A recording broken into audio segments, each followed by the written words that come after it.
Hablemos de ETFs con Xtrackers. Pues apenas quedan 9 minutos para que el reloj marque las 10 de la mañana. Vamos a abrir tiempo de tertulia, de análisis con César Muro, responsable de ventas de Xtrackers ETFs España y Portugal. Bienvenido. Buenos días, gracias. Gracias por estar aquí. Jorge González, director de análisis en Tresis. Bienvenido. Muy buenos días y muchas gracias por invitarme. Gracias a ambos y si os parece, por ir entrando en materia, Jorge, para empezar, ¿nos puedes contar el tipo de carteras y fondos que gestionáis desde Tresis y cuál es vuestra filosofía de gestión en multiactivos? Perfecto. Bueno, en Tresis tenemos tanto la pata de gestión discrecional de carteras como los fondos multiactivos que replican esas mismas carteras.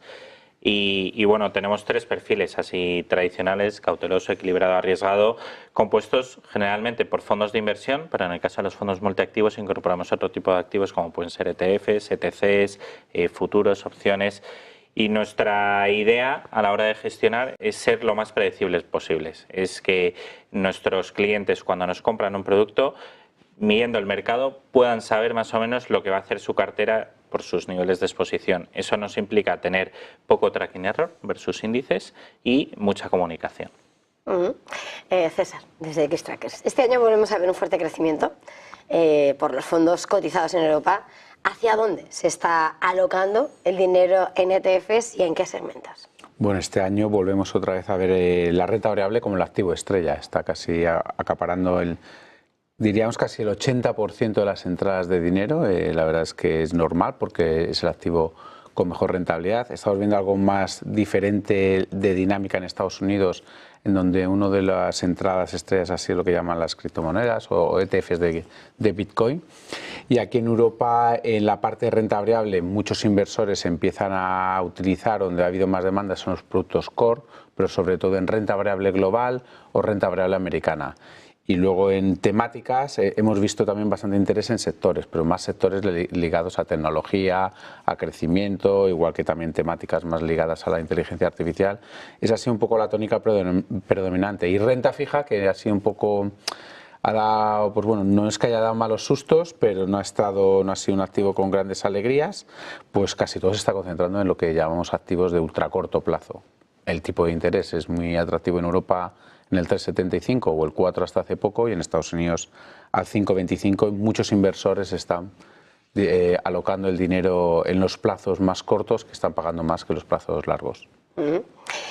Mirando a los grandes titulares, Jorge, está la política de los bancos centrales, la evolución de la inflación, la agenda electoral en Estados Unidos, 5 de noviembre. ¿Qué esperáis en términos de evolución precisamente de esos tipos, inflación y crecimiento para los próximos meses? Bueno, empezando por la parte de bancos centrales, ¿no? Mañana BCE, dentro de 2 semanas FED. Nosotros no esperamos que vayan a hacer ninguna bajada de tipos de interés en estas reuniones, en las de julio ni en las de septiembre, que ahí sí que es un poco diferencial respecto al mercado, ¿no? Ahora mismo todo el mercado pensando en que la Reserva Federal puede bajar tipos de interés en septiembre, pues nosotros pensamos que el mercado se está anticipando demasiado. Y uno de los factores precisamente es el calendario electoral, ¿no?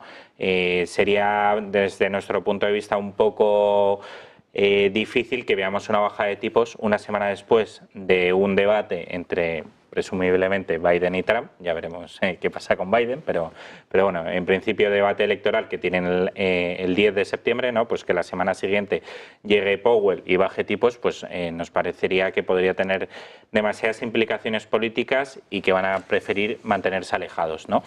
Eso desde el punto de vista de los tipos de interés. Desde el punto de vista del crecimiento, estamos viendo, es cierto que hemos tenido un mes en el cual los datos que íbamos conociendo de Estados Unidos eran a la baja, pero en la última semana, de hecho ayer mismo, pues la Fed de Atlanta volvía a subir las estimaciones, ¿no? De crecimiento de la parte del...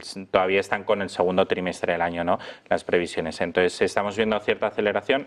Hay datos mixtos, lo vimos la semana pasada, IPC por un lado, IPP por el otro. Bueno, hay mucho dato mixto, pero en general son positivos y eso es con lo que nos quedamos. Somos optimistas de cara a la segunda parte del año, somos optimistas para este verano y pensamos que el crecimiento va a seguir siendo mucho mejor que el del año pasado. Tirando un poco de elecciones, lo que puede pasar, César, elecciones en Estados Unidos, vuelta de verano, 5 de noviembre, ¿puede cambiar el sesgo de la FED o el mercado ante la posibilidad de un gobierno defendido por uno o por otro, republicano, demócrata? Bueno, sí. Ayer ya vimos un poco como declaraciones de Trump, ¿no? Que decía que incluso el presidente Powell podría acabar su mandato hasta el 2026 y que no movería ficha en el hipotético caso que ganase las elecciones. Es verdad que ahora todas las probabilidades o las apuestas o las expectativas de todo tipo pues apunta a que pueda ganar el Partido Republicano. Desde nuestro punto de vista, yo creo que el mercado eso ahora no está moviendo, está ya un poquito puesto en precio esas probabilidades, pero lo que sí que ha cambiado es la dinámica en torno a la inflación. Nosotros pensamos que ahora la inflación ya no es la mayor preocupación para el mercado. La inflación ha bajado bastante, está controlada y tiene, desde nuestro punto de vista, visos de seguir bajando. Entonces, ¿eso qué significa? Que los tipos de interés han tocado techo, ya llevan bastante tiempo sin subir la FED, en Europa ya hemos bajado y creemos que sí que ya va a mover ficha en septiembre en la Reserva Federal y vamos a tener la segunda bajada por parte del Banco Central Europeo. Incluso el Banco Central Europeo pueda llegar a bajar en un total de 3 bajadas de aquí a final de año y que nos quedemos en el 3,25 en el tipo del depósito. Entonces, bueno, creo que la dinámica de los mercados, la política sí que genera ruido, promesas, expectativas, posibles sectores, pero yo creo que ahora el tema de los costes de financiación, una política monetaria restrictiva, parece que está mucho más alejada o que vaya a acabar. Algunos pensábamos, o el mercado pensaba que podría empezar más a final de año y creemos que el mercado empieza a descontar todo lo contrario y que va a ser mucho más beneficioso para el crecimiento. Jorge, desde Tresis, la renta fija ha estado más floja en el primer semestre, sobre todo la deuda pública con rentabilidades negativas en plazos medios y largos y ligeramente mejor los bonos corporativos o el high yield. ¿Cuáles son vuestras preferencias en este activo, el posicionamiento? Bueno, nosotros dentro de renta fija hemos estado muy posicionados en crédito investment grade. Nos hemos perdido el rally del high yield e incluso de los emergentes, aunque en ese caso ha habido un poco más mixto, ¿no? Pero en general los índices emergentes lo han hecho muy bien en esta primera parte del año. Y en cambio la deuda pública pues lo ha hecho mal, ¿no? Pero la realidad es que a la hora de construir una cartera necesitas tenerlo, porque si, como es nuestro caso, quieres asumir riesgo en la renta variable, y en nuestro caso, como estamos muy positivos, estamos muy posicionados en renta variable, la única manera, pensando en una cobertura que no te salga especialmente cara como son las opciones, pues es la cobertura natural, es utilizar los gobiernos. Es cierto que este año o esta primera parte del año no ha funcionado, pero bueno, que hasta que termine el año puede pasar lo del año pasado, que al final en 31 de octubre estábamos todos los que teníamos deuda pública con el agua al cuello y al final pues te dio una rentabilidad del 8%, ¿no? Nuestro escenario de cara al final de año seguimos pensando que en deuda alemana se pueden conseguir rentabilidades a cierre de año cercanas al 2% y en Estados Unidos cercanas al 4%. Entonces, ahora hemos recortado un poquito Estados Unidos, pero seguimos muy positivos y seguramente lo que hagamos es, según se normalicen las expectativas de bajadas, volver a posicionarnos cogiendo duración, cogiendo deuda pública y teniendo ese activo en cartera como forma de cobertura para el riesgo que sí que tenemos con el equity, ¿no? con la renta variable. César, desde Xtrackers. Los ETFs de renta fija han gozado de elevadas tasas de crecimiento, pero ¿está siendo un año de bonos gubernamentales, de bonos corporativos o hay que fijarse en otros segmentos?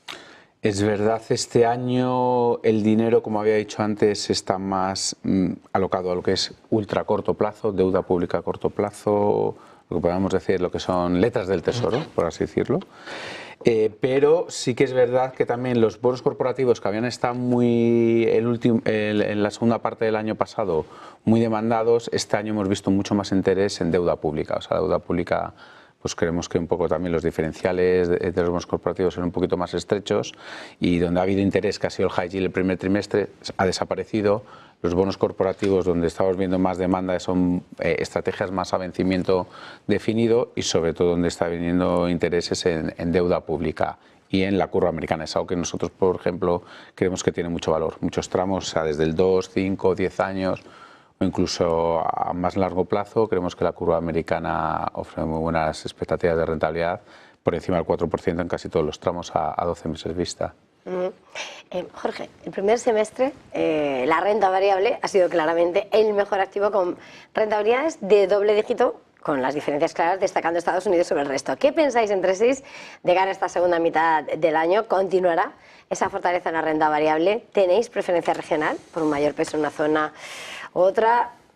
La verdad es que ahora mismo nos cuesta, ¿no? Porque te encuentras con que nosotros en noviembre del año pasado esperábamos un incremento de Estados Unidos del 10%, de Japón del 20%, de Europa un poco más bajo, y nos posicionamos en esa, bueno, con esa visión, ¿no? Y teníamos mucho peso en Estados Unidos, pero después de tan buenos 6 meses donde, salvo abril, hemos tenido subidas continuas, pues te tiembla el pulso, ¿no? Nuestras perspectivas siguen siendo muy positivas, pero llega un punto en el cual dices, joder, ¿va a seguir todo subiendo? Mientras veamos los resultados de las empresas tecnológicas tirando, justifica la subida. Y de hecho, si quitas esas 7 magníficas, las valoraciones de Estados Unidos respecto a sus medias históricas no está tan caro. No está tan caro Estados Unidos, no está caro Europa ni Japón. Entonces, desde un punto de vista de valoración, hay que seguir en renta variable, sigue siendo un momento de tener activos de riesgo en carteras, y desde el punto de vista geográfico, en nuestro caso sí que tenemos un peso muy elevado en Estados Unidos, pero es precisamente por previsiones de beneficios. Es donde se está creciendo, igual que en Japón, otra región que tenemos muy presente en cartera, y es donde hay que estar. Estar en un sitio donde no se crece, pues es que nos cuesta mucho. ¿Qué justifica que vaya a haber una expansión de múltiplos en Europa? Bueno, no lo vemos. Si vemos un salto de productividad gracias a la inteligencia artificial, pues seguramente nos decantemos por este activo que está más barato que Estados Unidos, pero a día de hoy donde se está produciendo ese impacto de la productividad es en Estados Unidos. Abrimos paréntesis, César, porque aunque esa renta variable ha sido el mejor activo, volvemos a ver otro año en que el líder de rentabilidad es el Bitcoin. ¿Se puede considerar al mayor token del mundo o las criptomonedas como un tipo de activo a incorporar en cartera? Estamos viendo que cada vez más inversores empiezan a analizarlo y a poder incorporarlo en las carteras. Lo que había comentado, en Estados Unidos ha tenido un enorme éxito. En Europa es un poco mixto porque dependiendo de cada país hay diferentes regulaciones a la hora de poderlo incorporar en cartera. Pero sí que nosotros, bueno, hicimos un estudio hace unos meses y al final, pues bueno, aporta descorrelación a una cartera y con pequeñas exposiciones, estamos hablando de desde 0,5 a 8% en una cartera, pues ha estado dando rentabilidades que puede añadir a la cartera entre un punto y medio. Entonces, dentro de un contexto de una cartera sí que creemos que puede ser un activo que pueda ser refugio, que pueda ser también, como se ha podido ver, el oro este año, que ha funcionado bastante bien, y bueno, vemos cada vez más inversores que pueden incorporarlo o que empiezan a analizarlo, cosa que no se veía o que no se pensaba hace unos años. Jorge, mirando a las que sí que están seguros, las 7 magníficas, que cada vez tienen un mayor peso en los índices y con ese excelente comportamiento, pero hemos visto ese repentino cambio en las últimas sesiones con un fuerte interés hacia esas pequeñas compañías por capitalización. ¿Creéis que se va a dar esa rotación desde las mega caps a las small caps? Hombre, yo creo que si algo nos ha demostrado los últimos 3 meses es que las 7 magníficas no van de la mano. Hemos tenido momentos donde ha sido Meta la que ha ido tirando, momentos, un par de semanas de Tesla, todo el año Nvidia, ¿no? Pero ha ido como más por rachas, ¿no? Y intentamos agrupar, porque es lo natural como inversores, que intentemos agrupar y buscar tendencias siempre en conjuntos, pero la realidad es que el mercado no ha sido todo el rato tan de línea recta en estos 7 valores, ¿no? Bueno, llega un punto en el cual tienes que decir, ¿me subo en alguno de ellos o simplemente me diversifico? Yo creo que es el momento de tener una cartera diversificada, porque sí que pienso que se van a sumar a esa subida que hemos tenido el primer semestre muchos más valores. No hace falta irse a las ultra pequeñas compañías para encontrar acciones que se han quedado rezagadas y que lo pueden hacer muy bien. Nosotros es que dentro del S&P 500 tienes valores que no han hecho nada en los últimos 2 años y que un gestor activo puede encontrar la posibilidad, ¿no?, de incorporarlas en carteras y obtener beneficios, pero también lo puedes hacer a través de ETFs equiponderados, donde el peso, pues de los 500 valores es el mismo, y entonces se te baja el peso de Nvidia y de Microsoft y demás, y puede servirte después de el peor primer semestre de diferencia entre el S&P 500 y el S&P 500 equiponderado, para que se revierta parte de esa tendencia que hemos visto en la última semana y que en la segunda parte del año veamos cómo hay cierta reducción de ese spread y lo hacen bien. César, en Xtrackers, ¿estáis viendo flujos de ETFs que acompañen una tesis de rotación o al final del fuerte interés por todo lo relacionado por compañías de inteligencia artificial y megacaps? Pues es verdad que lo que ha ocurrido en los últimos 4 o 5 días parecía, o sea, el fuerte tirón que ha dado el Russell 2000, o sobre todo más ayer, que hemos visto un poco un mejor comportamiento los 2 últimos días de lo que es el S&P Equal Weight. Al principio decía, bueno, puede ser un rebote, pero estamos hablando ya de diferencias de casi un 15% contra el Nasdaq del Russell 2000 en 5 días, y puede ser que una tendencia que empiece a tener sentido. Desde el punto de vista de flujos, nosotros sí que hemos visto bastantes entradas en los 3 últimos días en el Russell 2000, tanto en Europa como incluso en Estados Unidos. Quiere decir que inversores están comprando. Y también hemos visto algo, aunque más tímido, lo que llamamos el S&P Equal Weight. ¿Puede ser una gran rotación? Pues hombre, es verdad que puede tener una pausa las Magnificent Seven o lo que llamamos las grandes tecnológicas después de un comportamiento extraordinario, que llevan más 50% estas 7 compañías. Y tiene sentido, o sea, el Russell estaba negativo hasta hace 2 días, cuando el Standard & Poor's estaba más 15, y es verdad que todavía no alcanzado máximos del año 2020. Está cerquita. Probablemente si rompe máximos el Russell 2000 va a volar, porque tiene todavía mucho recorrido, expectativas de bajadas de tipos, y que le pueda seguir también a lo mejor un S&P Equal Weight que sí que está haciendo nuevos máximos, pero a otro ritmo. Puede tener sentido, desde nuestro punto de vista. Todo queda. Jorge, a la hora de construir vuestras carteras, ¿qué tipo de instrumentos o vehículos utilizáis a la hora de implementar esa visión de mercado y distribución en los diferentes tipos de activos? Bueno, pues dentro de los fondos multiactivos, al final queremos tener siempre una parte muy core, una parte muy tranquila, que nuestros clientes sepan lo que pueden esperar de ella y bueno, se basa tanto en renta variable como en renta fija, en activos long only tradicionales. Hemos hablado de renta variable, hemos hablado de deuda pública, de deuda investment grade, nada extraño, nada que pueda sorprender, ¿no? Y a partir de ahí ya empezamos a coger ideas satélite, ¿no? Por ejemplo, ahora mismo pues estamos con unas posiciones en futuro sobre el 1. Bueno, pues son una idea satélite táctico, si son 2 semanas, 2 semanas, si es un mes, tenemos algo de oro, tenemos algo de otros activos, pero en general la parte importante de la cartera la rotamos poco, somos muy predecibles, nuestros clientes saben más o menos lo que hay dentro. Y en general buscamos eficiencia de costes, buscamos fondos o ETFs que sigan precisamente la idea que el comité de inversión quiere tener en cartera, que se pueda transmitir fácil al cliente y bueno, algo predecible, y la verdad es que es lo que está funcionando en los últimos 4 o 5 años, en los cuales el mercado ha sido muy direccional. Tenemos que ir terminando, César, pero destacaríais desde Xtrackers alguna idea para poder implementar con ETFs en estos momentos. 2 muy breves. Una que te he dicho, creo que el Russell 2000, hay que mirarlo. Este índice empieza a tener buena pinta. Y la segunda es algo a lo mejor está un poco más olvidada y que está dando muy buenas alegrías, es la deuda emergente local de India, que va a entrar en los índices y, por ejemplo, ya llevamos este año rentabilidades del 7% en ese mercado y está la divisa bastante estable y es un mercado un poco a tener en cuenta entre los inversores. Pues muchísimas gracias a los dos por este tiempo de análisis, por pintar, ¿no?, estas oportunidades también. Jorge González de Tresis, César Muro de Xtrackers, un placer, gracias a los dos. Feliz jornada, feliz negocio. Muchas gracias. Hablemos de ETFs con Xtrackers.